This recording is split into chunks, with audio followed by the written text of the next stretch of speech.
ಕೋಸ್ಟರಿಕಾದ ಆ ಪುಲ್ದಟ್ಟ ಕಾಡ್ರಲ್ಲಿ ಎಲ್ಲೋ ಒಂದ್ ಕಡೆ ನಮ್ ಡಾಕ್ಟರ್ ಮೋರ್ಬಿಯಸ್ ಲೀಡ್ ಮಾಡೋ ಸೈಂಟಿಸ್ಟ್ ಟೀಮು ಆ ಕತ್ತಲಾದ ಸೀಕ್ರೆಟ್ ಗುಹೆಗೆ ಹೆಲಿಕಾಪ್ಟರ್ ಅಲ್ಲಿ ಎಂಟ್ರಿ ಕೊಡ್ತಾರೆ. ಡಾಕ್ಟರ್ ಮೋರ್ಬಿಯಸ್ ಮುಂದೆ ಬಂದ್ಬಿಟ್ಟು ಬೇಕಂತಲೇ ತನ್ನ ಕೈನ ಗಟಕ್ ಅಂತ ಕುಯ್ಕೊಂಡು ರಕ್ತ ಸುರಿಯೋ ಕೈನ ಮುಂದೆ ಹಿಡೀತಾನೆ. ರಕ್ತದ ಆ ಘಾಟು ವಾಸನೆಗೆ ಬಿದ್ದು ಕತ್ತಲೆಯಿಂದ ಸಾವಿರಾರು ವ್ಯಾಂಪೈರ್ ಬಾವಲಿಗಳು ಒಟ್ಟಿಗೆ ಗುಂಪಾಗಿ ನುಗ್ಗಿ ಬರ್ತಾವೆ. ಅದನ್ನ ನೋಡಿ ಫುಲ್ ಶಾಕ್ ಆದ ಉಳಿದ ಸೈಂಟಿಸ್ಟ್ ಟೀಮು ಜೀವ ಉಳಿಸ್ಕೊಳ್ಳೋಕೆ ಅಲ್ಲಿಂದ ಎಸ್ಕೇಪ್ ಆಗಿ ಸೇಫ್ ಆಗಿ ಹೆಲಿಕಾಪ್ಟರ್ ಕಡೆ ಓಡ್ತಾರೆ. ಸ್ಟೋರಿ ಈಗ 25 ವರ್ಷಗಳ ಹಿಂದಿನ ಗ್ರೀಸ್ನ ಆಸ್ಪತ್ರೆಗೆ ಫ್ಲ್ಯಾಶ್ ಬ್ಯಾಕ್ ಆಗುತ್ತೆ.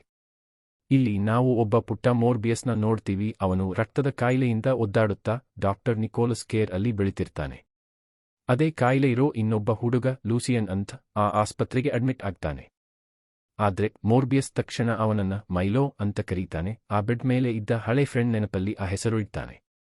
ಇಬ್ಬರು ಹುಡುಗರು ಮಾತಾಡ್ತಿರಬೇಕಾದ್ರೆ ಮೈಲೋನ ಅರ್ಜೆಂಟ್ ಲೈಫ್ ಸಪೋರ್ಟ್ ಮಷೀನ್ ಕೈ ಕೊಡೋಕೆ ಸ್ಟಾರ್ಟ್ ಮಾಡುತ್ತೆ. ಅವನು ಸಡನ್ ಆಗಿ ಪ್ರಜ್ಞೆ ತಪ್ಪಿ ಬೀಳ್ತಾನೆ. ತಲೆ ಓಡಿಸಿ ಆ ಪುಟ್ಟ ಮೋರ್ಬಿಯಸ್ ಪೆನ್ ಒಡೆದು ಸ್ಪ್ರಿಂಗ್ ಯೂಸ್ ಮಾಡಿ ಆ ಕಾಂಪ್ಲೆಕ್ಸ್ ಮಷೀನ್ ರಿಪೇರಿ ಮಾಡಿ ಮೈಲೋನ ಸಕ್ಸಸ್ಫುಲ್ ಆಗಿ ಬದುಕಿಸ್ತಾನೆ. ಡಾಕ್ಟರ್ ನಿಕೋಲಸ್ ಇದನ್ನ ನೋಡಿ ಫುಲ್ ಶಾಕ್ ಆಗಿ ಆಶ್ಚರ್ಯ ಪಡ್ತಾರೆ. ಅವರು ಮೋರ್ಬಿಯಸ್ಗೆ ಟ್ಯಾಲೆಂಟೆಡ್ ಮಕ್ಕಳಿಗಿರೋ ಒಂದು ಸ್ಪೆಷಲ್ ಸ್ಕೂಲ್ ಬಗ್ಗೆ ಹೇಳ್ತಾರೆ. ಮೋರ್ಬಿಯಸ್ ಅದು ತನಗೆ ಸರಿ ಅಂತ ಒಪ್ಪಿ ಅಲ್ಲಿಂದ ಹೋಗುವ ಮುನ್ನ ತನ್ನ ಹೊಸ ದೋಸ್ತ್ ಮೈಲೋಗೆ ಒಂದು ಎಮೋಷನಲ್ ಲೆಟರ್ ಬರೀತಾನೆ. ಒಂದು ಲೆಟರ್ ಸೀನ್ ಅಲ್ಲಿ ಮೈಲೋಗೆ ಸ್ಕೂಲ್ ಹುಡುಗರು ಫುಲ್ ರಾಗಿಂಗ್ ಮಾಡ್ತಾರೆ. ಬೇರೆ ಮಕ್ಕಳು ಅವನ ವೀಕ್ ಬಾಡಿ ನೋಡಿ ಕಾಲೆಳೆದು ಅವನು ಕೆಳಗೆ ಬಿದ್ದಾಗ ಎಲ್ಲರೂ ಸೇರ್ಕೊಂಡು ಒದೀತಾರೆ. ಡಾಕ್ಟರ್ ನಿಕೋಲಸ್ ಆ ಗಲಾಟೆ ನೋಡಿ ಹೊಡಿತಿದ್ದ ಹುಡುಗರಿಂದ ಮೈಲೋನ ಕಾಪಾಡಿ ಸೇವ್ ಮಾಡ್ತಾರೆ. ಈಗ ಪ್ರೆಸೆಂಟ್ ಡೇಗೆ ಬಂದ್ರೆ ದೊಡ್ಡವನಾದ ಡಾಕ್ಟರ್ ಮೋರ್ಬಿಯಸ್ ವರ್ಲ್ಡ್ ಸ್ಟೇಜ್ ಮೇಲೆ ಫೇಮಸ್ ಆಗಿದ್ದಾನೆ. ಅವನ ಸೂಪರ್ ರಿಸರ್ಚ್ಗೆ ಸ್ವೀಡನ್ನಲ್ಲಿ ನೊಬೆಲ್ ಪ್ರೈಸ್ಗೆ ನಾಮಿನೇಟ್ ಮಾಡ್ತಾರೆ. ಆದ್ರೆ ಅವನು ಅದನ್ನ ರಿಜೆಕ್ಟ್ ಮಾಡಿ ತನ್ನ ಕೆಲ್ಸನೇ ಮುಖ್ಯ ಅಂತ ಡಿಸೈಡ್ ಮಾಡ್ತಾನೆ. ಸದ್ಯಕ್ಕೆ ಅವನು ತನ್ನದೇ ರಕ್ತದ ಕಂಡೀಷನ್ ಇರೋ ಅನಾ ಅನ್ನೋ ಪುಟ್ಟ ಹುಡುಗಿಗೆ ಟ್ರೀಟ್ಮೆಂಟ್ ಕೊಡ್ತಿದ್ದಾನೆ. ಮೋರ್ಬಿಯಸ್ ತನ್ನ ಲವರ್ ಡಾಕ್ಟರ್ ಮಾರ್ಟಿನ್ ಜೊತೆ ರಿಸರ್ಚ್ ಮಾಡ್ತಾನೆ. ಇವನು ಲಿಮಿಟ್ ಮೀರಿ ಕಷ್ಟಪಡ್ತಿದ್ದಾನೆ ಅಂತ ಅವಳು ಹೆವಿ ಟೆನ್ಷನ್ ಮಾಡ್ಕೋತಾಳೆ. ಮಾರ್ಟಿನ್ ಡೌಟ್ ನಿಜ ಆಯ್ತು ನೋಡಿ ಅವಳು ಮೋರ್ಬಿಯಸ್ ಮಾಡ್ತಿರೋ ಕಳ್ಳ ಎಕ್ಸ್ಪೆರಿಮೆಂಟ್ಸ್ನ ಕಂಡುಹಿಡಿತಾಳೆ. ಅವನು ಕೋಸ್ಟರಿಕಾದ ವ್ಯಾಂಪೈರ್ ಬಾವಲಿಗಳ ಡಿಎನ್ಎ ಜೊತೆ ಮನುಷ್ಯನ ಡಿಎನ್ಎ ಮಿಕ್ಸ್ ಮಾಡಲು ಟ್ರೈ ಮಾಡ್ತಿದ್ದಾನೆ. ಇದು ಕ್ಯೂರ್ ಅಂತ ಅವನ ನಂಬಿಕೆ. ಯಾರಾದ್ರೂ ಈ ಖತರ್ನಾಕ್ ಎಕ್ಸ್ಪೆರಿಮೆಂಟ್ಸ್ ಬಗ್ಗೆ ತಿಳ್ಕೊಂಡ್ರೆ ನಿನ್ ಮೆಡಿಕಲ್ ಲೈಸೆನ್ಸ್ ಪಕ್ಕ ಗೋವಿಂದ ಅಂತ ಮಾರ್ಟಿನ್ ವಾರ್ನ್ ಮಾಡ್ತಾಳೆ. ನಂಗೆ ಈ ಲೈಸೆನ್ಸ್ ಜಾಸ್ತಿ ದಿನ ಬೇಕಾಗಿಲ್ಲ ಅಂತ ಮೋರ್ಬಿಯಸ್ ಹೇಳ್ತಾನೆ. ಅಂದ್ರೆ ಕ್ಯೂ ಸಿಗ್ದಿದ್ರೆ ತಾನು ಬೇಗ ಟಿಕೆಟ್ ತಗೋತೀನಿ ಅಂತ ಅವನಿಗೆ ಪಕ್ಕಾ ಗೊತ್ತಿದೆ. ಅವನು ತಾನು ರೆಡಿ ಮಾಡಿದ ಹೊಸ ಸೀರಮ್ನ ಇಲಿ ಮೇಲೆ ಟೆಸ್ಟ್ ಮಾಡ್ತಾನೆ. ಅದು ತಕ್ಷಣ ಸತ್ತೋದ್ ಹಾಗೆ ಕಾಣಿಸುತ್ತೆ. ಅದೇ ಟೈಮಲ್ಲಿ ಅವನ ಪೇಷಂಟ್ ಅನಾಳಿಗೆ ಜೋರಾಗಿ ಫಿಟ್ಸ್ ಬಂದು ಒದ್ದಾಡುತ್ತಾಳೆ. ಮೋರ್ಬಿಯಸ್ ಅವಳ ಹತ್ರ ಓಡಿ ಹೋಗಿ ಹೇಗೋ ಅವಳ ಕಂಡೀಷನ್ನ ಸ್ಟೇಬಲ್ ಮಾಡ್ತಾನೆ. ಈ ಸೀನ್ ಆದ್ಮೇಲೆ ಮಾರ್ಟಿನ್ ಲ್ಯಾಬ್ ಕಡೆ ನೋಡಿದ್ರೆ ಶಾಕ್ ಆಗ್ತಾಳೆ. ಆ ಸತ್ತ ಇಲಿ ಮಿರಾಕಲ್ ತರಹ ಎದ್ದು ಓಡಾಡ್ತಿದೆ. ಮೋರ್ಬಿಯಸ್ ಸೀರಮ್ ಸಕ್ಸಸ್ ಆಯ್ತು ಅಂತ ಪ್ರೂಫ್ ಸಿಗುತ್ತೆ. ಈ ಬ್ರೇಕ್ ಥ್ರೂ ಇಂದ ಫುಲ್ ಜೋಶಾಗಿ ಮೋರ್ಬಿಯಸ್ ತನ್ನ ಫ್ರೆಂಡ್ ಮೈಲೋ ಮತ್ತೆ ಡಾಕ್ಟರ್ ನಿಕೋಲಸ್ನ ಮೀಟ್ ಮಾಡೋಕೆ ಹೋಗ್ತಾನೆ. ಕಾನೂನಿನ ತೊಂದರೆ ಇಲ್ದೇ ಇರೋ ನಡು ಸಮುದ್ರದ ಶಿಪ್ ಮೇಲೆ ಎಕ್ಸ್ಪೆರಿಮೆಂಟ್ ಮಾಡೋಕೆ ಅವನಿಗೆ ಹೆವಿ ಫಂಡಿಂಗ್ ಬೇಕಿರುತ್ತೆ. ಮೈಲೋ ಈಗ ಫುಲ್ ದುಡ್ಡಿರೋ ಪಾರ್ಟಿ ಚಿಕ್ಕವನಿಂದ ನಿಕೋಲಸ್ ಕೇರ್ ಅಲ್ಲೇ ಬೆಳೆದಿರ್ತಾನೆ. ಮೋರ್ಬಿಯಸ್ ಮತ್ತೆ ಮೈಲೋ ವಾಕ್ ಮಾಡ್ತಾ ಪಾರ್ಕ್ ಬೆಂಚ್ ಮೇಲೆ ಕೂತು ಮಾತಾಡ್ತಾರೆ. ಅವರ ದೋಸ್ತಿ ಅಣ್ಣತಮ್ಮಂದಿರ ತರಹ ಫುಲ್ ಸ್ಟ್ರಾಂಗ್. ಆದ್ರೆ ಮೋರ್ಬಿಯಸ್ ಅರ್ಜೆಂಟಾಗಿ ಇಬ್ರಿಗೂ ಲೇಟ್ ಆಗುವ ಮುನ್ನ ಮೈಲೋ ಸಹಾಯ ಮಾಡಲೇಬೇಕು ಅಂತ ಡಿಮ್ಯಾಂಡ್ ಮಾಡ್ತಾನೆ. ತನ್ನ ಬ್ರದರ್ ಸಕ್ಸಸ್ಗಾಗಿ ಏನ್ ಬೇಕಾದ್ರೂ ಮಾಡೋಕೆ ಮೈಲೋ ಹಿಂದೆ ಮುಂದೆ ನೋಡದೆ ಒಪ್ಕೋತಾನೆ. ಲೇಟರ್ ನಡು ಸಮುದ್ರದ ಶಿಪ್ ಲ್ಯಾಬ್ನಲ್ಲಿ ಮೋರ್ಬಿಯಸ್ ಮತ್ತೆ ಮಾರ್ಟಿನ್ ಬಾವಲಿ ಮತ್ತೆ ಮನುಷ್ಯನ ಬ್ಲಡ್ ಸ್ಯಾಂಪಲ್ ಮೇಲೆ ಫೈನಲ್ ಟೆಸ್ಟ್ ಮಾಡ್ತಾರೆ. ರಿಸಲ್ಟ್ಸ್ ಅವರ ಸೀರಮ್ ಕ್ಯೂರ್ ಮಾಡುತ್ತೆ ಅಂತ ಕನ್ಫರ್ಮ್ ಮಾಡುತ್ತೆ. ಎಲ್ಲಾ ಸೆಟ್ ಆದ್ಮೇಲೆ ಮಾರ್ಟಿನ್ ಆ ಟೆಸ್ಟ್ ಮಾಡದ ಸೀರಮ್ನ ಮೋರ್ಬಿಯಸ್ಗೆ ಕೊಡ್ತಾಳೆ. ಪ್ರೊಸೀಜರ್ ಆದ್ಮೇಲೆ ಮೋರ್ಬಿಯಸ್ ಕಂಡೀಷನ್ ಚೆಕ್ ಮಾಡ್ತಿರಬೇಕಾದ್ರೆ ಒಬ್ಬ ಕಿರಿಕ್ ಪಾರ್ಟಿ ಕ್ರ್ಯೂ ಮೆಂಬರ್ ಮಾರ್ಟಿನ್ ಜೊತೆ ರಾಗಿಂಗ್ ಮಾಡ್ತಾನೆ. ಮೋರ್ಬಿಯಸ್ ಆ ಹೆವಿ ಬೆಲ್ಟ್ ಎಲ್ಲ ಮುರಿದು ಎಸ್ಕೇಪ್ ಆಗಿರೋದನ್ನ ನೋಡಿ ಅವರ ಜಗಳ ಕಟ್ ಆಗುತ್ತೆ. ಅವನು ಸೀಲಿಂಗ್ ಮೇಲೆ ಹಲ್ಲಿ ತರಹ ಹರಿತಾ ಇರೋದನ್ನ ಅವರು ನೋಡ್ತಾರೆ. ಕ್ಷಣಾರ್ಧದಲ್ಲಿ ಟ್ರಾನ್ಸ್ಫಾರ್ಮ್ ಆದ ಮೋರ್ಬಿಯಸ್ ಆ ವ್ಯಕ್ತಿ ಮೇಲೆ ಅಟ್ಯಾಕ್ ಮಾಡ್ತಾನೆ. ಬೇರೆ ಕ್ರ್ಯೂ ಮೆಂಬರ್ಸ್ ಆ ಗಲಾಟೆ ಕೇಳಿ ರಶ್ ಮಾಡಿ ಬಂದ್ರೆ ಮೋರ್ಬಿಯಸ್ ಭಯಾನಕ ರಾಕ್ಷಸ್ ವ್ಯಾಂಪೈರ್ ಆಗಿ ಚೇಂಜ್ ಆಗಿರೋದನ್ನ ನೋಡ್ತಾರೆ.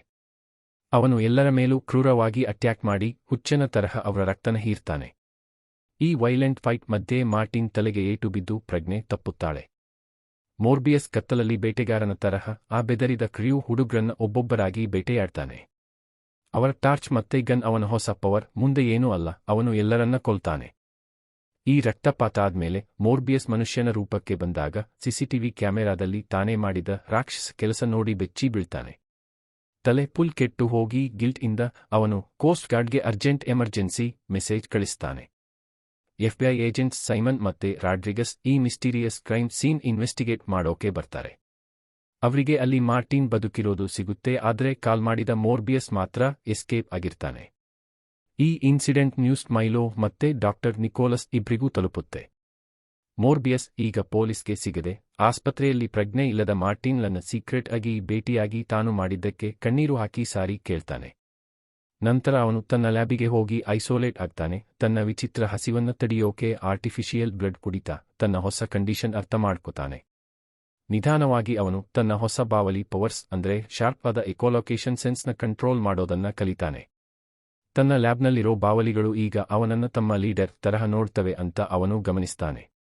ಅವನ ಪವರ್ಸ್ ಟೆಂಪರರಿ ಮತ್ತೆ ಅವನು ಮಾಡಿದ ಆರ್ಟಿಫಿಷಿಯಲ್ ಬ್ಲಡ್ ಅವನನ್ನ ಬರೀ 6 ಗಂಟೆಗಳ ಕಾಲ ಮಾತ್ರ ಕಂಟ್ರೋಲ್ ಮಾಡುತ್ತೆ ಅಂತ ತಿಳ್ಕೊತಾನೆ. ಅವನು ಮತ್ತೆ ರಾಕ್ಷಸನಾಗಿ ಚೇಂಜ್ ಆಗೋ ಟೈಮಲ್ಲಿ ಮೈಲೋ ಅವನನ್ನ ಲ್ಯಾಬ್ನಲ್ಲಿ ಹುಡುಕಿಕೊಂಡು ಬರ್ತಾನೆ. ಫ್ರೀಜರ್ನಿಂದ ಬ್ಲಡ್ ಪ್ಯಾಕ್ ಕೊಟ್ಟು ಮೈಲೋ ಅವನ ಕಂಟ್ರೋಲ್ ಸಿಗೋ ಹಂಗೆ ಹೆಲ್ಪ್ ಮಾಡ್ತಾನೆ. ಆ ಸೀರಂ ಮೋರ್ಬಿಯಸ್ ಕಾಯಿಲೆನ ಕ್ಯೂರ್ ಮಾಡಿದೆ ಅಂತ ತಿಳ್ಕೊಂಡು ಮೈಲೋ ತನಗೂ ಅದು ಬೇಕು ಅಂತ ಹಠ ಮಾಡ್ತಾನೆ. ಅದರ ಡೇಂಜರಸ್ ಮತ್ತೆ ಭಯಾನಕ ಎಫೆಕ್ಟ್ ಗೊತ್ತಿರೋ ಮೋರ್ಬಿಯಸ್ ಒಪ್ಪಲ್ಲ ಮತ್ತೆ ತಾನು ಅಟ್ಯಾಕ್ ಮಾಡೋ ಮುನ್ನ ಮೈಲೋನ ಅಲ್ಲಿಂದ ಬಲವಂತವಾಗಿ ಕಳಿಸ್ತಾನೆ. ಆ ಇಬ್ರು ಎಫ್ಬಿಐ ಏಜೆಂಟ್ಸ್ ಡಾಕ್ಟರ್ ಮಾರ್ಟಿನ್ ಹತ್ರ ಶಿಪ್ನಲ್ಲಿ ಏನಾಯ್ತು ಅಂತ ಕೇಳೋಕೆ ಬರ್ತಾರೆ, ಆದ್ರೆ ಆ ಇನ್ಸಿಡೆಂಟ್ ನೆನಪಿಲ್ಲ ಅಂತ ಅವಳು ಹೇಳ್ತಾಳೆ. ಲೇಟರ್ ಅದೇ ಆಸ್ಪತ್ರೆಯಲ್ಲಿ ಒಬ್ಬ ನರ್ಸ್ನ ವ್ಯಾಂಪೈರ್ ತರಹದ ಪ್ರಾಣಿ ಕ್ರೂರವಾಗಿ ಕೊಲ್ಲುತ್ತೆ, ಆದ್ರೆ ಅದು ಮೋರ್ಬಿಯಸ್ ಅಲ್ಲ. ಅದೇ ಟೈಮಲ್ಲಿ ಮೋರ್ಬಿಯಸ್ ಮಾರ್ಟಿನ್ಳನ್ನ ನೋಡೋಕೆ ಆಸ್ಪತ್ರೆಗೆ ವಿಸಿಟ್ ಹಾಕಿರ್ತಾನೆ. ಶಿಪ್ನಲ್ಲಿ ತಾನು ಕೊಂದ ಸ್ಟೈಲ್ನಲ್ಲೇ ಆ ನರ್ಸ್ ಮರ್ಡರ್ ಆಗಿದೆ ಅನ್ನೋ ನ್ಯೂಸ್ ಅವನು ಕೇಳಿಸ್ಕೋತಾನೆ. ಏಜೆಂಟ್ಸ್ ಸೈಮನ್ ಮತ್ತೆ ರಾಡ್ರಿಗಸ್ ಬಂದು ಮೋರ್ಬಿಯಸ್ನ ಪ್ರಶ್ನೆ ಮಾಡೋಕೆ ಶುರು ಮಾಡ್ತಾರೆ. ಯಾಕೆ ನನ್ನನ್ನೇ ಕೇಳ್ತಿದ್ದೀರಾ ಅಂತ ಅವನು ಡಿಮ್ಯಾಂಡ್ ಮಾಡ್ತಾನೆ. ನೀನು ನಿನ್ ಲೈಫ್ ಪೂರ್ತಿ ಕ್ಯೂರ್ಗಾಗಿ ಹುಡುಕ್ತಿದ್ದೆ ಅಲ್ವಾ ಅಂತ ಅವರು ಪಾಯಿಂಟ್ ಮಾಡ್ತಾರೆ. ಆಗ್ಲೇ ಆಸ್ಪತ್ರೆಯಲ್ಲಿ ಇನ್ನೊಂದು ಡೆಡ್ ಬಾಡಿ ಸಿಕ್ಕಿದೆ ಅಂತ ಏಜೆಂಟ್ಸ್ಗೆ ರಿಪೋರ್ಟ್ ಬರುತ್ತೆ. ಅವರು ಅರೆಸ್ಟ್ ಮಾಡೋಕೆ ಹೋದಾಗ ಮೋರ್ಬಿಯಸ್ ಓಡೋಕೆ ಟ್ರೈ ಮಾಡ್ತಾನೆ, ಆದ್ರೆ ಸಿಕ್ಕಿಬಿದ್ದು ಜೈಲಿಗೆ ಹೋಗ್ತಾನೆ. ಸೆಲ್ ಒಳಗೆ ಸೈಮನ್ ಮತ್ತೆ ರಾಡ್ರಿಗಸ್ ನರ್ಸ್ ಮರ್ಡರ್ ಬಗ್ಗೆ ಮೋರ್ಬಿಯಸ್ನ ಇಂಟರೋಗೇಟ್ ಮಾಡ್ತಾರೆ. ತನಗೆ ಆನ್ಸರ್ ಗೊತ್ತಿಲ್ಲ ಅಂತ ಹೇಳಿ ಹಸಿವಿನಿಂದ ತತ್ತರಿಸಿ ಆರ್ಟಿಫಿಷಿಯಲ್ ಬ್ಲಡ್ ಕೇಳ್ತಾನೆ, ಆದ್ರೆ ಅದು ಎವಿಡೆನ್ಸ್ ಅಂತ ಅವರು ಕೊಡಲ್ಲ. ಏಜೆಂಟ್ಸ್ ಹೋದ ಮೇಲೆ ಮೈಲೋ ಲಾಯರ್ ವೇಷದಲ್ಲಿ ಮೋರ್ಬಿಯಸ್ನ ನೋಡೋಕೆ ಬರ್ತಾನೆ. ತನಗೆ ನೆನಪಿಲ್ಲದ ಮರ್ಡರ್ಗೆ ಅರೆಸ್ಟ್ ಆಗಿದ್ದೀನಿ ಅಂತ ಮೋರ್ಬಿಯಸ್ ಹೇಳ್ತಾನೆ. ಹೋಗೋ ಮುನ್ನ ಮೈಲೋ ಯಾರಿಗೂ ಕಾಣದಂಗೆ ಬ್ಲಡ್ ಬ್ಯಾಗ್ ಬಿಟ್ಟು ಹೋಗ್ತಾನೆ.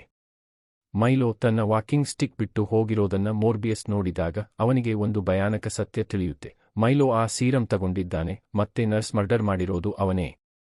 ರಕ್ತ ಕುಡಿದ ತಕ್ಷಣ ಮೋರ್ಬಿಯಸ್ ವ್ಯಾಂಪೈರ್ ಪವರ್ಸ್ ಆಕ್ಟಿವೇಟ್ ಆಗಿ ಅವನು ಈಸಿಯಾಗಿ ಜೈಲ್ ಹೊಡೆದು ಆಚೆ ಬರ್ತಾನೆ.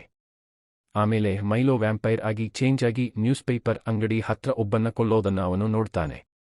ಮೈಲೋ ಮೋರ್ಬಿಯಸ್ನ ನೋಡಿ ತನ್ನ ಜೊತೆ ಸೇರ್ಕೋ, ಈ ಹೊಸ ಪವರ್ಸ್ ಎಂಜಾಯ್ ಮಾಡು, ನಮ್ಮ ರಾಕ್ಷಸ ಆಸೆಗಳನ್ನ ತೀರಿಸ್ಕೊಳ್ಳೋಣ ಅಂತ ಕನ್ವಿನ್ಸ್ ಮಾಡ್ತಾನೆ. ಮೈಲೋ ಮೆಟ್ರೋ ಸ್ಟೇಷನ್ ಕಡೆ ಓಡ್ತಾನೆ, ಮೋರ್ಬಿಯಸ್ ಚೇಸ್ ಮಾಡ್ತಾನೆ.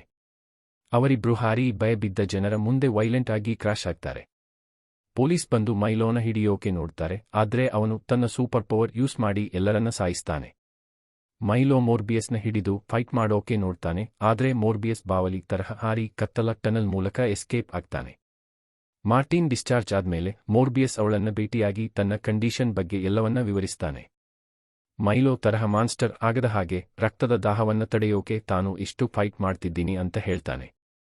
ಮೋರ್ಬಿಯಸ್ ಸೂಪರ್ ಹಿಯರಿಂಗ್ಗೆ ದಾರಿಯಲ್ಲಿ ಕಳ್ಳ ನೋಟು ಮಾಡೋರ ಮಾತು ಕೇಳಿಸುತ್ತೆ. ಅವನು ಅವರನ್ನ ಫಾಲೋ ಮಾಡಿ ಅವರ ಸೀಕ್ರೆಟ್ ಲ್ಯಾಬಿಗೆ ಹೋಗ್ತಾನೆ. ಅವರನ್ನ ಹೆದರಿಸಿ ಓಡಿಸಿ ಅವರ ಲ್ಯಾಬ್ ಸಾಮಾನು ಯೂಸ್ ಮಾಡಿ ಹೊಸ ಕಾಂಪೌಂಡ್ ರೆಡಿ ಮಾಡ್ತಾನೆ. ಅದು ಅವನ ವ್ಯಾಂಪೈರಿಸಂಗೆ ಆಂಟಿಡೋಟ್.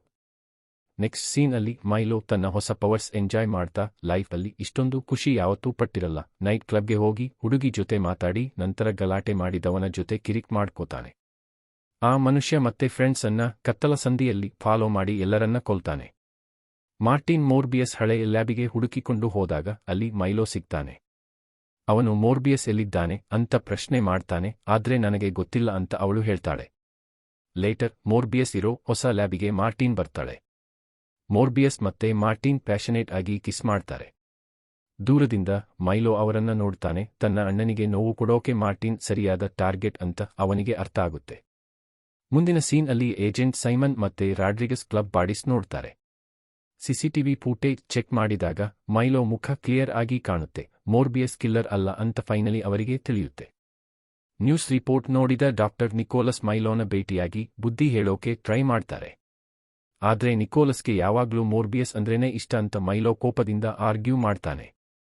ನಂತರ ನಿಕೋಲಸ್ ಮೇಲೆ ಅಟ್ಯಾಕ್ ಮಾಡಿ ಅವನನ್ನ ಸಾಯೋ ಹಾಗೆ ಗಾಯ ಮಾಡ್ತಾನೆ. ಲೇಟರ್ ಮೋರ್ಬಿಯಸ್ ಮಾರ್ಟಿನ್ಗೆ ತಾನು ಮಾಡಿದ ಆಂಟಿಡೋಟ್ ತೋರಿಸ್ತಾನೆ. ಈ ಕೆಮಿಕಲ್ ಬಾವಲಿಗಳಿಗೆ ಡೇಂಜರ್ ಆದ್ರೆ ನನ್ನ ವ್ಯಾಂಪೈರ್ ರೂಪಕ್ಕೆ ಡೆಡ್ಲಿ ವಿಷ, ಇದು ನನ್ನ ಒಳಗಿನ ರಾಕ್ಷಸನನ್ನ ಕೊಲ್ಲುತ್ತೆ ಅಂತ ವಿವರಿಸ್ತಾನೆ. ಅದೇ ಕ್ಷಣದಲ್ಲಿ ಮೋರ್ಬಿಯಸ್ಗೆ ಸಾಯ್ತಿರೋ ನಿಕೋಲಸ್ನಿಂದ ಕಾಲ್ ಬರುತ್ತೆ. ಅವನು ಮೈಲೋ ಮಾಡಿದ ಕೆಲಸದ ಬಗ್ಗೆ ಹೇಳ್ತಾನೆ. ಮೋರ್ಬಿಯಸ್ ನಿಕೋಲಸ್ ಹತ್ರ ರಶ್ ಮಾಡ್ತಾನೆ. ಅವನು ಸಾಯೋ ಟೈಮಿಗೆ ಸರಿಯಾಗಿ ರೀಚ್ ಆಗ್ತಾನೆ. ತನ್ನ ಹೈಟೆನ್ ಸೆನ್ಸ್ ಮೂಲಕ ಮೈಲೋ ಈಗ ಮಾರ್ಟಿನ್ಳನ್ನ ಕಿಡ್ನ್ಯಾಪ್ ಮಾಡಿದ್ದಾನೆ ಅಂತ ಮೋರ್ಬಿಯಸ್ಗೆ ತಿಳಿಯುತ್ತೆ. ಅವನು ಸಿಟಿಯಲ್ಲಿ ಅವಳು ಎಲ್ಲಿದ್ದಾಳೆ ಅಂತ ಪತ್ತೆ ಹಚ್ಚೋಕೆ ತನ್ನ ಪವರ್ಫುಲ್ ಎಕೋಲೊಕೇಶನ್ ಬಳಸ್ತಾನೆ. ಮೋರ್ಬಿಯಸ್ ಅವಳ ಹತ್ರ ಹೋಗ್ತಾನೆ. ಆದ್ರೆ ಅವಳು ಮೈಲೋನಿಂದ ಸೀರಿಯಸ್ ಆಗಿ ಗಾಯಗೊಂಡಿರ್ತಾಳೆ. ಮೋರ್ಬಿಯಸ್ ಅವಳಿಗೆ ಮುತ್ತು ಕೊಡೋವಾಗ ಒಂದು ಹನಿ ರಕ್ತ ಮಾರ್ಟಿನ್ ಬಾಯಿಗೆ ಬೀಳುತ್ತೆ. ಮೈಲೋನ ಸೋಲಿಸೋಕೆ ಶಕ್ತಿ ಬೇಕು ಅಂತ ಅವಳು ತನ್ನ ರಕ್ತವನ್ನ ಕುಡಿಯೋಕೆ ಅವನಿಗೆ ಬಿಡ್ತಾಳೆ. ನಮ್ಮನ್ನ ತಡೆಯೋಕೆ ಯಾರಿಂದಲೂ ಆಗಲ್ಲ ಅಂತ ಮೈಲೋ ಮೋರ್ಬಿಯಸ್ಗೆ ಡೈಲಾಗ್ ಹೊಡೀತಾನೆ. ಸ್ಟಾರ್ಟಿಂಗ್ ಫೈಟ್ನಲ್ಲಿ ಮೈಲೋ ಕೈ ಮೇಲಾದ್ರೂ ಮೋರ್ಬಿಯಸ್ ತನ್ನ ತಮ್ಮನನ್ನ ಎದುರಿಸುವಾಗ ಹೆಚ್ಚು ಪವರ್ಫುಲ್ ಆಗ್ತಾನೆ. ಅವನು ತನ್ನ ಲಾಯಲ್ ಬಾವಲಿಗಳ ಗುಂಪನ್ನು ಕರೆಸಿ ಮೈಲೋನ ಸುತ್ತುವರೆದು ಕನ್ಫ್ಯೂಸ್ ಮಾಡ್ತಾನೆ. ಆಗ ಹತ್ರ ಹೋಗಿ ತನಗಾಗಿ ಮಾಡಿದ್ದ ಆಂಟಿಡೋಟ್ ಇಂಜೆಕ್ಟ್ ಮಾಡ್ತಾನೆ. ಮೈಲೋ ಸಾಯೋವಾಗ ತನಗೆ ಆ ಹೆಸರು ಕೊಟ್ಟಿದ್ದು ಮೋರ್ಬಿಯಸ್ ಅಂತ ನೆನಪಿಸ್ಕೋತಾನೆ. ಮೋರ್ಬಿಯಸ್ ತನ್ನ ತಮ್ಮ ಸಾಯೋವರೆಗೂ ಪಕ್ಕದಲ್ಲೇ ಇರ್ತಾನೆ.